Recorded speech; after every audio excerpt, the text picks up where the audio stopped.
I don't know that there's another player outside of him, you guys, that fits that bill for them, where they're drafting and who's going to be on the board and who's not going to be on the board. Is there anybody on the Bears that you're really, or anybody that's on the Bears' radar that you're really looking forward to tracking or following? I mean, last year it was a fait accompli. We knew what was happening. There wasn't that much excitement and interest because it was going to be Caleb Williams all along. You pretty much knew that. They went to the combine pretty much telling everybody that. Said it without saying it. Who are you excited about? It's hard to get excited about the O-lineman because there's like just finer points of that position that a lot of us don't understand. Or it's not the sexiest thing. Important, but it's not the sexiest thing. So like what, is there anybody that you want to see how they work out? Is there maybe a defensive lineman? Like Mason Graham's the one guy that's got me very interested. He's never going to fall to the Bears. Maybe not. No chance. We don't know that yet. Maybe not. Is there anybody on your radar, or maybe he will emerge after the combine and after some of the other pre-draft stuff, that you think you would talk yourself into the Bears like trading up to go get? It'd be fun to go see what the Michigan kid does. Yeah.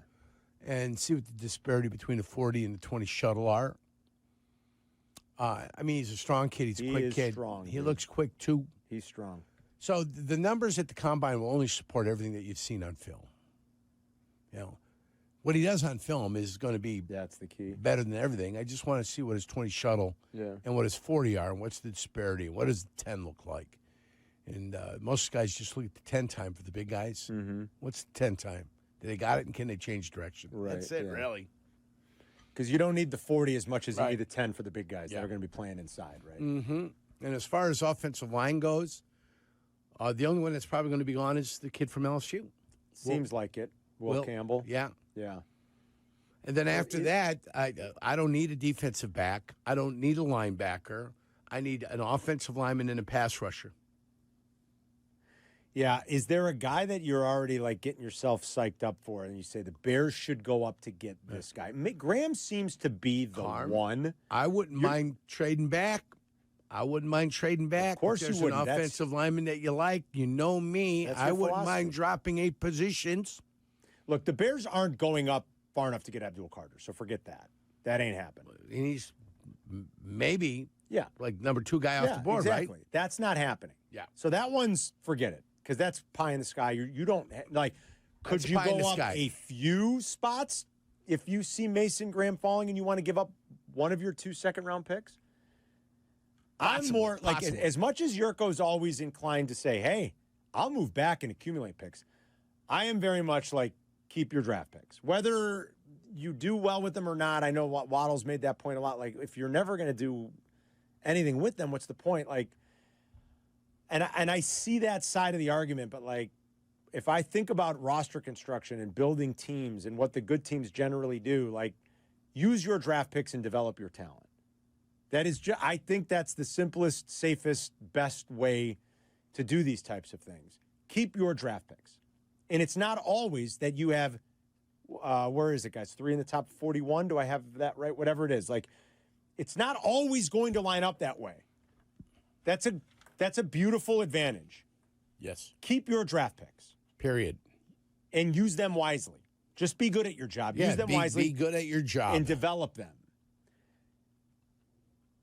The only player that I think tickles my fancy enough would be if you noticed the board falling in your favor where Graham was getting close to you, but you also knew you had to go up to get him. I don't know that there's another player outside of him, you guys, that fits that bill for them, where they're drafting and who's going to be on the board and who's not going to be on the board. I think it might be Mason Graham and Mason Graham only. And if that situation presents itself and you don't have to give up a ton and you can just use one of your second-round picks and you don't give up any future capital next year because it's a small number you've got to cover, then maybe. But I always lean more towards, like, keep your picks and use them wisely. And you've got 4 of them in the top 75 here. Yeah. Like, do well with those. I'll give you a name if they don't go offensive tackle in the first round, 10th round. If they don't go offensive tackle, Ariante Ursary. 6'6", 339, so 6'6", 340 offensive tackle out of Minnesota. Big fella. His average rank at the tackle position is the 8th offensive tackle. So is that the kind of guy that you think you might fall, you could go back and get? No, eighth guy. Yeah, you can go back and get him and get more draft choices, but it might be you address something. If you fall back, you get more draft choices, and with either 39 or 41, you could address the offensive line position. Yeah. But a big fella, 6'6", 340. That's a big boy. It's a big boy right Jordan there. Jordan Mailata kind of size. That's actually a little bit smaller still, believe it or not. But big I want those big, beefy fellas. I'm not asking for a name, but more of a general concept here. Would you be willing to use one of those second-round picks to move up back into the first round to get an extra year of control on someone? Since you have those two second-round picks. So wait, you're saying you'd have to sacrifice one of those so you go back in the back end of the first round? Yeah, you'd have to go back. Not if it's a running back. No. A receiver, yes. Offensive lineman. Offensive lineman, possibly defensive yes. End. The defensive end, possibly yes. Maybe, I don't know. I see what you're saying, Adam. I am always just going to lean more towards, like, keep your picks. Like, that's what is the most valuable when you're building out a team, especially when you have a lot of holes and you have a lot of needs. And it is 3 of the top 41 picks. That's what I thought. They have 3 of the top 41. Like, you're not always going to be in that position. And you could really do well. You know, they're like, those are great players you're grabbing. Yeah, I'm at trying 39 to see, and 41 if you do this right. It happens all the time. I'm trying to see who they have. Overall rank, top 50. They've got an overall ranking. Daniel Jeremiah. I like Daniel. He's very good. He's excellent. Bullfrog. Jeremiah was a bullfrog. He was a bullfrog. Yeah. So I'm going to give down to 40 and 39 and see what they have. A corner out of Florida State. They've got a linebacker out of UCLA. We've got a big offensive tackle out of Oregon, Josh Connerly. We've got another defensive tackle from Florida State, Joshua Farmer, Jackson Dart. So you've got guys that are there that you're looking at. Okay, give me the top.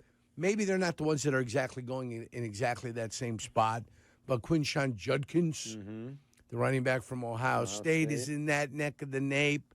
Do you not like your tight ends? Mason Taylor would be in that area. You know what I'm saying?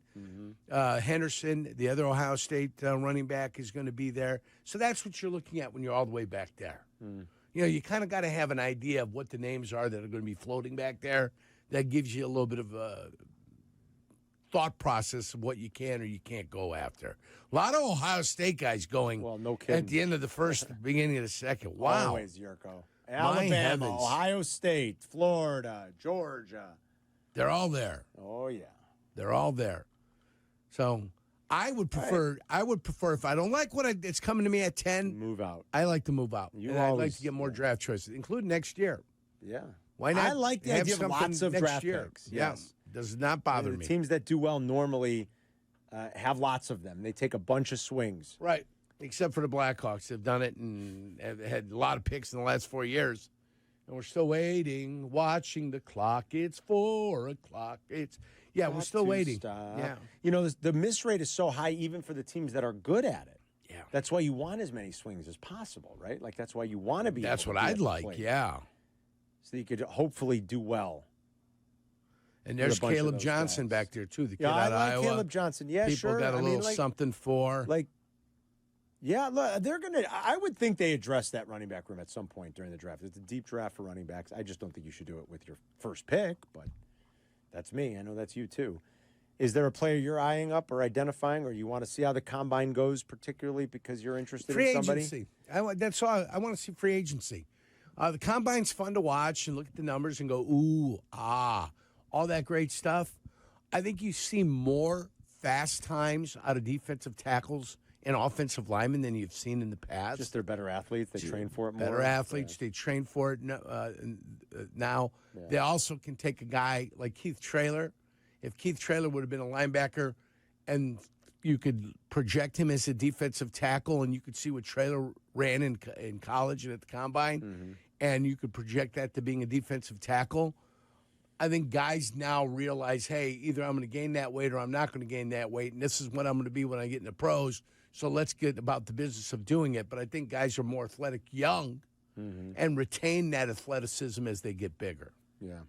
312-332-3776. If you want to join us, Lewis is in Lisle. What's up, Lewis? Lewis. Louis. Hey, sorry about that. Sorry. Afternoon, guys. Afternoon, Yeah, so regarding the Tush push, look, I love, and like going back to football's roots, like that old rugby style play. I don't know if there's primal's the right word, but I mean, there's something primal about just straight up overpowering your opponent and everybody. Not just like, I mean, a running back, yes, you're pushing, but it truly is a straight up head to head push or push the other team off the line.